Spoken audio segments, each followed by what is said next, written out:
اب میں دو تین چیزیں بڑا پریشان کرتی ہیں۔ بعض لوگ ایسے ہیں جو کسی بڑی برادری میں جس کو وہ بڑا سمجھتے ہیں، باقی تو اللہ کو پتہ ہے نا بڑا کون ہے۔ کسی بڑے قبیلے میں جس کو دنیا میں بڑا گردانا جاتا ہے، اس میں اگر وہ پیدا ہو گئے نا تو ان کا یہ گمان بن گیا ہے کہ شاید میرا یہ حق تھا، تو چونکہ مجھے اللہ نے پیدا یہاں کیا ہے تو معاذ اللہ میرا حق بنتا ہے میں تکبر کروں۔ بار بار اپنے لفظوں میں، جملوں میں، اپنے رویوں میں اس بات کا وہ اظہار کرتے ہیں۔ کچھ لوگوں کو اللہ تعالیٰ دولت دیتا ہے، دولت اگر محنت سے ملتی تو سب سے زیادہ مزدور کے پاس ہوتی ہے، کیونکہ وہ سب سے زیادہ محنت کرتا ہے۔ یہ تو خدا کے فضل سے ملتی ہے۔ اب جس کو مل جاتی ہے وہ سمجھتا ہے مجھے ملنی ہی چاہیے تھی، ملنی چاہیے تھی، اب وہ کسی تکبر کا شکار ہو جاتا ہے۔ حالانکہ مالک بڑا بے پرواہ ہے۔ صبح کے تخت نشین شام کے مجرم ٹھہرے، ہم نے پل بھر میں نصیبوں کو بدلتے دیکھا۔ 1 منٹ لگتا ہے، انسان کمزور ہو جاتا ہے۔ تو لوگ دولت کے زور پر اپنے آپ کو تکبر کا شکار کر لیتے ہیں، اور بعض لوگوں کو اللہ تعالیٰ اپنے فضل سے علم عطا کرتا ہے، اور اس سے مراد صرف دینی علم ہی نہیں۔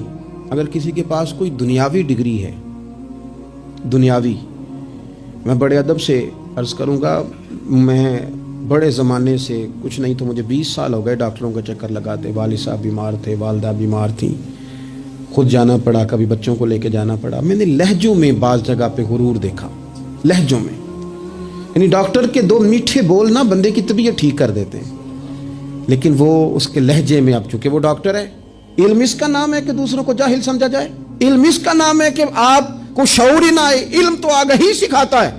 اگر عالم ہو کر اپنے باپ کا حیا نہیں کرتا تو پھر یہ کورس ہیں، اس نے لفظ سیکھے ہیں ایڑے ترچے، اسے سمجھ ہی نہیں آئی لوگوں سے پیار کیسے کرنا تھا۔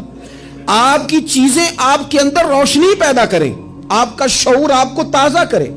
دیکھیں نا، جتنا پھل زیادہ لگ گیا ٹہنی اتنی جھک گئی، اور اگر آپ پھل کا بھی اظہار کر رہے ہیں اور ٹہنی آپ کی اکڑی ہوئی ہے، اس کا مطلب یہ ہے کہ آپ کے اندر وہ شعور پیدا نہیں ہوا۔